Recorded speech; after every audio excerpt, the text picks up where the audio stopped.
सत साहेब सभी को राम राम।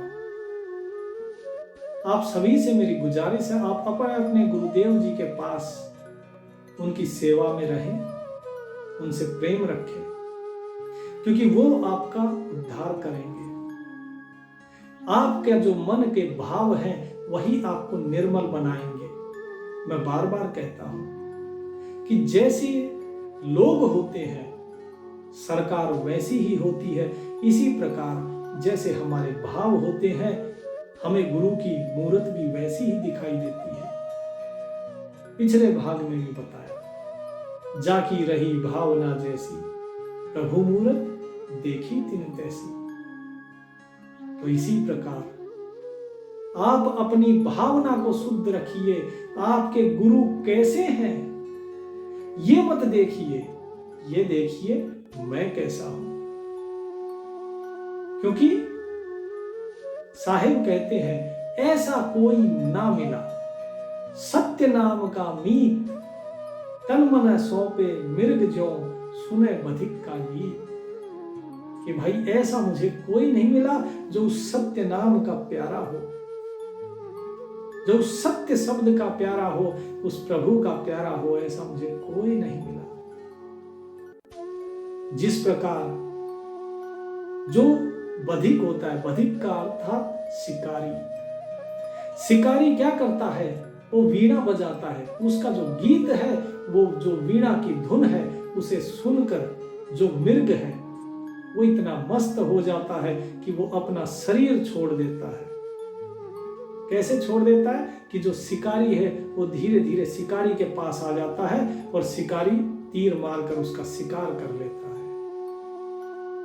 तो मेरे भाई आप भी उस मृग की तरह ही अपने जो है अपने आप को गुरु को समर्पित कर दो। आप अपना समर्पण रखिए, आप अपना प्रेम रखिए, अपना विश्वास रखिए, तो उसके बाद ही आप मुक्त हो पाएंगे। क्योंकि जब आप सच्चे हो जाएंगे तो स्वतः ही सच्चे गुरु की प्राप्ति हो ही जाती है।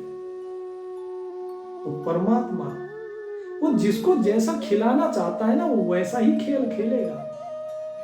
आपको भरोसा हो ना हो मेरी बात पे, लेकिन ये मेरा अनुभव है कि भाई जैसा वो चाहता है होगा तो वही होई है सोई जो राम रचि राखा, को कर तर्क बढ़ावई शाखा। तो तर्क वितर्क करके तो खाम खा बस अपना विस्तार करना है बातों का, और कुछ नहीं, केवल बात बढ़ानी है और कुछ नहीं है। क्योंकि होना तो वही जो प्रभु ने रचा हुआ है। और प्रभु जो रचते हैं उस खेल में केवल दो चीजें होती हैं। एक, प्रभु की इच्छा कि प्रभु कराना क्या चाहते हैं, और दूसरा आपका कर्म फल जो कि आपको भोगना होता है। यदि प्रभु आपको पार लगाना चाहते हैं वो आपको लगाकर ही रहेंगे, लेकिन उसके लिए आपके कर्म फल की भी प्रबलता होनी चाहिए। इसीलिए कर्म कीजिए, अपना जो कर्म है उस पर अडिग रहिए, क्योंकि ये भावी बड़ी प्रबल होती है। ये भावी ऐसी होती है कि इससे कोई नहीं बच पाता। राम गयो रावण गयो जाका बहु परिवार, कहे नानक हर भजमना सपना जग संसार। ये सारा संसार सपन के समान है, स्वप्ने के समान। यहां ना राम रहता है ना रावण रहता, कोई नहीं रहता। जाना सबको है, चाहे कोई भगवान हो, चाहे शैतान हो, चाहे सुर हो असुर हो, देव दानव, सब चले जाएंगे। अच्छा बुरा कोई नहीं रहेगा। यही तो खेल है कि यहां अच्छे को भी जाना है, बुरे को भी जाना है। बोले तो फर्क क्या रहा? फर्क है भाव का। रुपया आपकी जेब में है, एक व्यक्ति दान देता है तो बड़ा प्रसन्न चित्त होके जाता है कि मैंने किसी की मदद करी, उसका अंतरात्मा खुश, जिसको दिया वो भी खुश, और परलोक में पुण्य गिना जाता है। एक व्यक्ति है जो कि दूसरे से भी छीन लेता है, और छीनेगा नहीं तो समझ लो अगर उसके पास 100 ही रुपए हैं वो देता नहीं है, पता चला उसके किसी ने निकाल लिए, चोरी कर ली। वो व्यक्ति परेशान होता है, दुखी होता है, उसको रह रह कर वो 100 रुपए याद आते हैं। तो देखिए, एक व्यक्ति के 100 रुपए गए अपनी इच्छा से, प्रसन्न आनंद में। एक व्यक्ति के जो 100 रुपए गए बिना उसकी इच्छा के विरुद्ध, वो नहीं चाहता था वो 100 रुपए जाए, लेकिन वो दुखी है। गए दोनों के 100 रुपए, केवल भाव का फर्क है। ये भाव यही आपको बांधता है और यह भाव ही आपकी मुक्ति का कारण है। तो इसीलिए इस भाव को समझिए, और ये भाव जो है ये आपका कर्म है।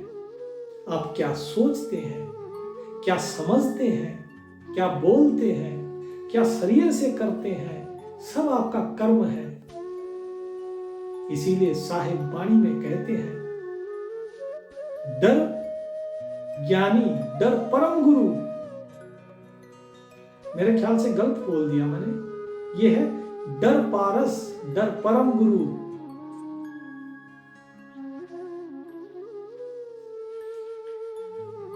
डर करनी, डर परम गुरु, डर पारस, डर सार, और डरता रहे सो उबरे, गाफिल खावे मार।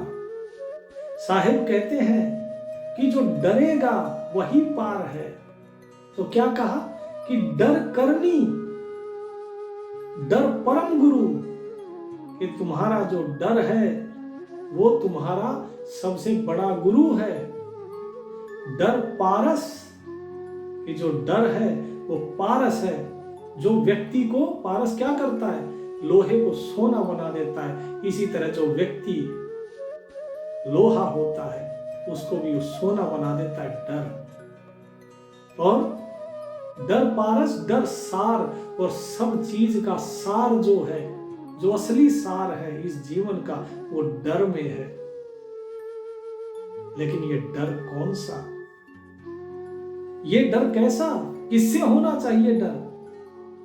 क्योंकि हम आप बोलेंगे, बोले जी हर बार तो आप बोलते हो कि निर्भय होकर नाम जपना चाहिए। वाणी में भी आता है निर्भो, एक ओंकार, सतनाम सतगुरु प्रसाद है, निर्भो निर्भय निराकार, ऐसा है। मेरे को पूरा याद नहीं है, अगर कुछ गलत कहा हो तो माफ करना। लेकिन उसमें भी निर्भव बोलते हैं। साहिब भी बार बार बोले निर्भय होकर नाम जप, ताको काल न खाए। तो हर जगह जब निर्भय के लिए कहा हुआ है तो यहां डर कैसे आ गया? तो कबीर साहिब स्पष्ट करते हैं सबसे पहले कि डर करनी, कि जो तुम्हारी करनी है, जो तुम्हारा कर्म है, डरना है तो उससे डरो, और किसी से नहीं।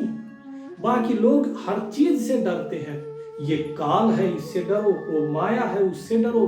साहिब कहते हैं मत डरो, इनसे मत डरो। डरना है तो अपनी करनी से, अपने कर्म से डरो। क्योंकि यदि डर के कर्म करोगे तो ये डर तुम्हें कभी भी गलत कर्म नहीं करने देगा। और अगर गलत कर्म नहीं करोगे तो तुम लोहे से सोना हो जाओगे, फिर तुम असार से सार हो जाओगे। तो इसीलिए ये डर तुम्हारा परम गुरु है जो तुम्हें भटकने नहीं देगा। तो इसीलिए अपनी करनी से डरो। कर्म जब करते हो तो डरते हुए करो कि ये कर्म जो मैं कर रहा हूं कहीं ऐसा तो नहीं कि ये मुझे फंसा देगा। सोच कर करो कर्म। इसीलिए साहिब ने कहा है, तो इसीलिए व्यक्ति को डरना चाहिए, अपने कर्म से डरना चाहिए। क्योंकि जो कर्म है, कर्म का कर्म फल हर किसी को भोगना होता है, कोई इससे मुक्त नहीं है। जब राम को देखिए, श्री राम जब आए संसार में, उन्होंने बाली का छुप कर वध किया, तो उनको भी अपना यहां पर कर्ज चुकाना पड़ा। जब कृष्ण रूप में आए तो उनका ही वध हुआ। हर चीज जो इस संसार में है, मैंने पिछले भाग में बताया कि वो परमात्मा ही खेल रहा है, सब कुछ वो कर रहा है। केवल एक चीज कर दी उसने इस खेल में, पर वो चीज क्या थी? ऐसा तो नहीं है ना कि वो भाई जो जिसको चाहे उसे ही वो मुक्त कर दे। वो मुक्त करता है लेकिन ऐसे नहीं करता है। वो करता है आपकी करनी के हिसाब से, आपकी करनी कैसी है और आपका कर्म फल कैसा है। यदि आपकी करनी प्रभु से प्रेम की है तो प्रभु भी आपसे प्रेम करेंगे, और जिससे एक बार प्रभु ने प्रेम कर लिया फिर वो पार उतार कर ही छोड़ते हैं, चाहे उन्हें किसी भी रूप में बार बार इस संसार में ही क्यों ना आना पड़े, लेकिन वो पार जरूर करते हैं। तो इस चीज को पहले तो समझ जाइए आप कि डरना अपने कर्म से है और किसी से नहीं। ये कर्म ही है जो बांधता है, ये कर्म ही है जो मुक्त कर देता है। भक्ति करोगे वो भी कर्म है, ध्यान करोगे वो भी कर्म है, ज्ञान प्राप्ति वो भी कर्म है, सहज योग ये भी कर्म है, सब कुछ कर्म है, नाम जाप वो भी कर्म है, क्या सोचते हो वो भी कर्म है, हर चीज कर्म है। तो इसीलिए इस कर्म के विधान जो बनाया गया है ये इसीलिए बनाया गया है ताकि ये निर्णय हो सके कि मुक्त कौन होगा। इसीलिए कर्म फल ये तो भोगना ही होगा, इसे कोई नहीं काट सकता। तो इसीलिए कहते हैं राई घटे न तिल बढ़े, बिदना लिख जो लेख, कि न राई के समान घट सकता है न तिल के समान बढ़ सकता है। जिसने विधाता ने जो लेख लिख दिया कि ये होगा तो वो होकर ही रहेगा। लेकिन इसके आगे एक चीज और है कि साचा सतगुरु जो मिले ऊपर मारे मेघ, लेकिन अगर सच्चा सतगुरु मिल जाता है तो वो ऊपर फिर अपनी मोहर मार देता है कि भाई ये मैंने मोहर मार दी, अब तू जा सकता है आगे, तो तेरे बाकी सारे कर्म कट जाएंगे, जा। तब कर्म कटते हैं। लेकिन वो कौन से कर्म कटते हैं? वो कर्म कटते हैं जो आपके आगामी कर्म होते हैं और जो संचित कर्म होते हैं। ये 3 प्रकार के कर्म, ये मैं पहले ही जो कर्म और कर्म फल का रहस्य है इस सत्संग में मैं बता चुका हूं। केवल प्रारब्ध कर्म है जो आपको भोगने ही होंगे, चाहे फिर वो देव दानव नर किन्नर सुर मानव सब कोई भी हो, हर किसी को भोगना पड़ता है, उससे कोई नहीं बच सकता। इसीलिए आपने देखा होगा कि बहुत से जो संत होते हैं वो अंत समय में बीमार और जर्जर अवस्था में हो जाते हैं, फिर भी वो मुस्कुराते रहते हैं, क्योंकि वो जानते हैं कि ये मेरा प्रारब्ध है और ये मुझे भोगना है, लेकिन मेरे आगामी और जो मेरे संचित कर्म है वो सतगुरु ने काट दिए हैं। तो ये कर्म का विधान है।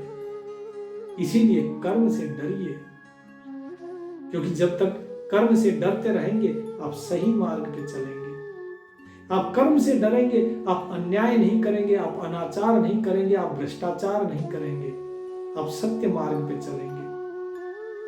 तो इसीलिए ये जो कर्मी है ये पारस है, ये कर्म को इसीलिए पारस कहा है साहिब ने।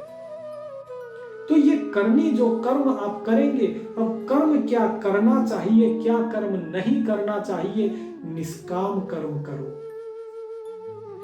कोई भी कर्म इस भावना से मत करो कि मुझे ये मिल जाए, मुझे फलानी चीज मिल जाए, ना।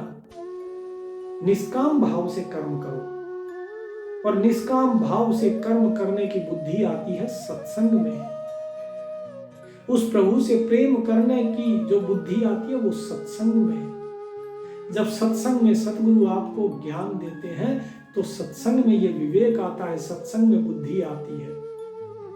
और सत्संग में फिर क्या कहते हैं गुरु कि सतगुरु हमसे रीझ कर, कबीर साहिब कहते हैं कि जब हमारी सेवा से हमने गुरु की सेवा करी और जब गुरु की सेवा की तो गुरु प्रसन्न हुए। तो क्या कहा कि सतगुरु हमसो रीझ कर एक काया प्रसंग, वर्षा बादल प्रेम का भीज गया सब अंग। एक बात कही उन्होंने, क्या? प्रेम। उन्होंने जो बातें मुझे बताई वो प्रेम की बताई। उन्होंने प्रेम का ज्ञान दिया कि उस मालिक पे विश्वास करो और प्रेम करो उससे, हर जीव मात्र से प्रेम करो, क्योंकि कण कण में वही मालिक ही है। वो स्वयं ही ये संसार है, वो स्वयं ही माया है, स्वयं ही सब कुछ है। इसीलिए किसी में भेद मत करो।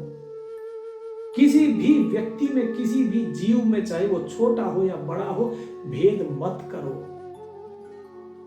तो इसीलिए मेरे भाई, ये जो प्रेम है, ये प्रेम उत्पन्न तब होता है जब गुरु के पास बैठोगे, क्योंकि वो प्रभु, वो सिर्फ प्रेम से ही बंधते हैं। प्रेम के विवश होकर वो देखिए गोपियों के साथ नाचते हैं, प्रेम के विवश होके वो खंभ पाड़ के आ जाते हैं, प्रेम के विवश होके वो देखिए कहां कहां, कहीं ईसा मसीह बन रहे हैं, आप लोगों के लिए सूली चढ़ते हैं, सिर्फ आपके प्रेम के कारण कि आप जो है आपका उद्धार हो जाए। कहीं वो कबीर बनते हैं, कहीं नानक बनते हैं, कहीं दादू बनते हैं, सब वही है, वो मालिक ही है, वही सतगुरु है। उस मालिक के अलावा और कोई सतगुरु नहीं है, वही आता है। सत्य यही है, यही अखंड सत्य है। जो इसे नहीं जानता है वही व्यक्ति भेद करता है। वो भेद करता है तू और मैं का, वो भेद करता है इसका उसका, वो भेद करता है छोटे बड़े का। आजकल आप देख रहे होंगे हर जगह बोले ये बड़ा भगवान, वो बड़ा भगवान, हर कोई अपने भगवान को बड़ा बनाने में लगा है, लेकिन वो मूर्ख है। उन्हें यही नहीं पता कि भगवान तो एक ही है, तो बड़ा कौन है। अरे बड़ा और छोटा तो तब होता है जब दो होंगे, जब दो है ही नहीं तो बड़ा कौन और छोटा कौन। और जिनकी वो बात कर रहे हैं वो तो शरीर थे, कहाँ है वो शरीर। राम बड़े हैं कि कृष्ण बड़े हैं। तो साहेब अपनी वाणी में बार बार ये चीज बताते हैं, राम कृष्ण कन्वा भगवाना। ये राम हुए, कृष्ण हुए, इन्हीं को कान्हा जी बोलते हैं, ठीक है। बोले ये इनको लोग कहते हैं ये भगवान है, ठीक है। तो ये मुझे साखी अभी पूरी याद नहीं, उसमें पूरी चीज बताते हैं। राम कृष्ण कन्वा भगवाना, 9 अवतार नवेला, नाद बिंद में खेलन आए आखिर फोकट मेला। 16 सहज गोपिका जिसकी राधा सी पटरानी, कहा गए वो कन्वा खेलत इनकी कहो निशानी। कि भाई जिन राम कृष्ण इनको तुम भगवान कहते हो, लड़ते हो जिनके नाम पे कि ये कृष्ण बड़ा, वो कबीर बड़ा, वो राम बड़ा, ये रहीम बड़ा, भाई कहाँ है वो जिसकी 16,000 रानियां थी, गोपियां थी, रानियां नहीं, जिसकी 16,000 गोपियां थी, जिनके साथ रास रचाया, जिनके साथ प्रेम की लीला की, जिन्हें प्रेम का संदेश दिया, और जिनकी राधा जैसी पटरानी, कहां गए वे? जरा दिखाओ, है कहीं? नहीं है ना, फिर किसके नाम पे लड़ रहे हो? अरे जब वो नहीं रहे तो उनको पूजने वाले तुम कहां से रहोगे? तो ये चीज लोगों को समझ नहीं आती कि भगवान तो वो एक ही है, वो अलग अलग रूपों में आता है। जो व्यक्ति इसकी निंदा करता है वो इस निंदा का पात्र बनता है। यदि आप कहते हैं ब्रह्मा बड़ा और बाकी छोटे, तो ईश निंदा है। क्योंकि जब आप किसी एक को बड़ा बताते हो, अगर आप कहते हो कि मैं कबीर को मानता हूं लेकिन मैं ब्रह्मा विष्णु महेश या फिर इन फलाने ठिकाने को मैं नहीं मानता हूं, तो वो ईश निंदा है। क्या वृक्ष के ऊपर जितने भी डाले होते हैं, कोई टहनी पतली है, कोई मोटी है, लेकिन क्या वो सारी टहनियां वही वृक्ष ही नहीं है? क्या वृक्ष से अलग है वो? आप किसी एक को पीछे पड़ गए और दूसरों को आपने नकार दिया, तो क्या ये ईश निंदा नहीं है? ये अपराध नहीं है? और यदि ये अपराध है तो फिर इसका दंड क्या होगा? आपने कहा कि मैं विष्णु नहीं, मैं शिव को मानता हूं, चिदानंद रूपम शिवोहम शिवोहम। क्यों भाई, विष्णु कहां गए फिर? क्या विष्णु कौन है? कोई और बाहर से आ गए क्या? या शिव कहीं बाहर से आए हैं? सब वही परमात्मा ही है। हर एक का अपना एक रोल है। एक डॉक्टर का रोल अलग है, एक इंजीनियर का रोल अलग है। आप एक इंजीनियर को, ओहो जी आपने मुझे बहुत अच्छी गाड़ी दी, इसका मतलब ये नहीं कि डॉक्टर खराब हो गया। डॉक्टर का अपना अलग रोल है। दोनों को कंपेयर कभी मत करो, तुलना मत करो। ये निंदा है, इसे ईश निंदा बोला जाता है। ईश निंदा अर्थात ईश्वर की निंदा, और ईश्वर की निंदा का दंड कितना भयंकर होगा ये आप नहीं सोच सकते हैं। जरा सोचिए, एक मनुष्य की निंदा करते हैं तो वो क्या दंड देता है, उसका कितना कष्ट होता है भारी। तो यहाँ तो परमात्मा की निंदा है, तो ये कभी भी आपको पक्षपात नहीं करना है। इस चीज को केवल और केवल वही कह सकता है जो इन तीनों से आगे जा चुका है, जो अपने स्वरूप को जान ले, जो ब्रह्मा विष्णु महेश इन तीनों मतलब सगुण से निर्गुण हो चुका है, जो केवल वही कह सकता है। इसीलिए इन चीजों को कभी कबीर साहिब ने भी नहीं कहा। कबीर साहिब ने कब कहा? पहले उन्होंने कहा, अब तो जाए चढ़े सिंहासन, मिले है सारंग पानी, राम कबीरा एक भय है कोई न सके पिछानी। कि राम और कबीर एक हो गए हैं, लेकिन इसको कोई पहचान नहीं पाया। तो इसीलिए मेरे भाई, ये चीजें तब कही जाती हैं जब व्यक्ति उस स्थान पर पहुंच जाता है, जब वो इन सब चीजों से ऊपर उठ जाता है। तब जब आप 10वीं में आ जाते हो तब आप कह सकते हो कि पहली का बालक अबोध है। आपने कक्षा पहली भी पास नहीं करी, लेकिन 10वीं वाले आदमी की बात सुन के आपने जो है 5वीं वाले को मूर्ख बताना शुरू कर दिया, जबकि आपके पास खुद का अनुभव ज्ञान पहली कक्षा का भी नहीं। तो ये निंदा हुई कि नहीं हुई? निंदा किसको कहते हैं? निंदा होती है जो चीज है नहीं और फिर भी आप कह रहे हो, जिसका आपने स्वयं अनुभव नहीं किया। दूसरे के कही हुई बात को आप आगे बताना, उसे चुगली और निंदा कहते हैं। आपने जब तक चीजों को स्वयं नहीं देखा है, स्वयं जांचा नहीं है, परखा नहीं है, तब तक आप कैसे किसी को कह सकते हैं? तो इस निंदा से बचो। आपको पूजा करनी है, ये नहीं है कि आप देवताओं की पूजा करने में लग जाओ। सम्मान सभी का करो, सभी का सम्मान ईश्वर के समान ही करो, उस ईश्वर की ही प्रार्थना करो, क्योंकि जो जड़ है, जड़ में पानी डालने से ही वृक्ष हरा भरा होगा। इसी तरह जब ईश्वर की स्तुति करोगे तो ये सारी चीजें जो है, ये संसार में जितने देवी देवता, जितने भी महादेव हुए, ये त्रिदेव हुए, सबका पोषण होगा। लेकिन यदि आपने सिर्फ एक पत्ते को पकड़ के बैठ गए, आप सोचते रहे उस पत्ते को पानी डालूं, बाकी किसी को पानी नहीं डालूं, तो वो पत्ता भी सूख जाएगा, क्योंकि वो वृक्ष भी सूख जाएगा, क्योंकि आपने उस वृक्ष में कभी पानी डाला ही नहीं।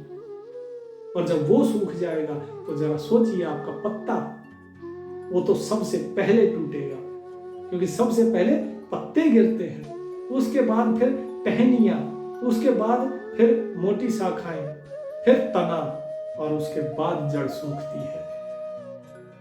तो इसीलिए मेरे भाई, ये संसार रूपी वृक्ष, आप इसमें अलग अलग देवी देवताओं के पीछे ना भटको, इनकी तुलना ना करो, इनका निरादर ना करो। ये सभी कुछ वही वृक्ष का ही रूप है, सब कुछ वो परमात्मा ही है।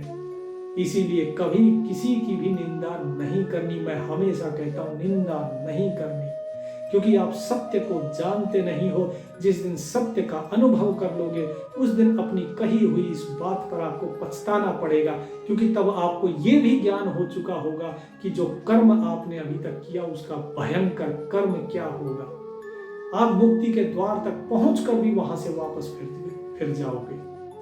तो इसीलिए निंदा मत करो, उसका बहुत तगड़ा प्रायश्चित करना होता है। तो इसीलिए मेरे को लगता है आप समझ गए होंगे, ये सारी सृष्टि, इसमें परमात्मा निर्गुण है कि सगुण है, वो अनिर्वचनीय है, शब्दातीत है, गुणातीत है, गुण निर्गुण सबसे परे है। वो शब्द से, अशब्द से सबसे परे है, इसीलिए वो शब्दातीत कहते हैं, क्योंकि ये चीजें सिर्फ अनुभव से समझ में आती है। माया सिर्फ अनुभव से समझ में आती है, और प्रभु सिर्फ अनुभव से समझ में आते हैं। इसका केवल अनुभव होता है, ये बताया नहीं जा सकता। संतों ने अपनी वाणी में जो भी लिखा है, वो सिर्फ लोगों को समझाने के लिए लिखा है, लेकिन लोग उसको अक्षर से वैसा ही मान लेते हैं। जिसे लिखा ही नहीं जा सकता, जिसे बोला ही नहीं जा सकता, उसको आप ऐसे का ऐसे कैसे मान सकते हैं? तो इसलिए इस चीज को समझो, संतों के इशारे को समझो, वाणी को समझो। बाकी समझाने से तो कोई फायदा है नहीं, क्योंकि कोई ज्ञानी लोग होंगे वो ही इस बात को समझ पाएंगे, जिस पे प्रभु की कृपा होगी। और जिन पे प्रभु की कृपा अभी नहीं हुई है वो सिर्फ अपने ही मत को ही सही मानेंगे कि नहीं, जो मैं मानता हूं वही सही है। तो प्रभु का नाम लीजिए और आनंद में रहिए और एक उस मालिक की ही वंदना कीजिए और उसी की स्तुति, वो गुरु रूप में आपके गुरु के अंदर विद्यमान है, वो माता पिता के रूप में आपके माता पिता में है, वो हर जगह है। सत साहिब।